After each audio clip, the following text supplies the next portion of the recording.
Bonjour. Rebonjour. On espère que vous avez aimé le conte, le dernier conte sur Jaliela. D'ailleurs, Merci. si vous l'avez pas vu, il Il doit doit s'afficher quelque apparaître part, par là, par là. ouais, quelque là, là. Et c'était donc un conte écologique et on a plein de choses à vous raconter à ce propos. On va essayer de faire un petit peu vite.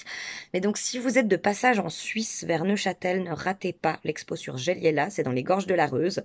L'exposition elle est top, elle est interactive, idéale avec les familles, les enfants. Vous pouvez même y voter d'ailleurs pour les projets écologiques futurs de la région. Pour plus d'informations, n'hésitez pas à aller voir le site internet, il est dans la description juste en dessous de notre vidéo. Et sur le site, vous y trouverez aussi, là, pour le confinement, des trucs qui pourraient vous occuper et vous amuser, comme des visites de grottes, des vidéos qui vous plongent dans la préhistoire, plein de choses super chouettes. Voilà, n'hésitez pas. Et pour en dire un peu plus sur pourquoi on a fait ce conte, on pense que c'est important de parler des petites bêtes. Beaucoup d'histoires pour enfants parlent des grosses bêtes et pas assez des petites. Et du coup, on les néglige un petit peu.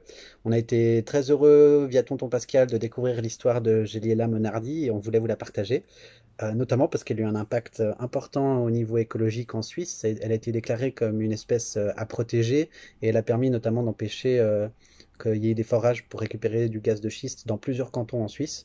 Donc voilà, elle a servi de gardien en Suisse depuis sa découverte.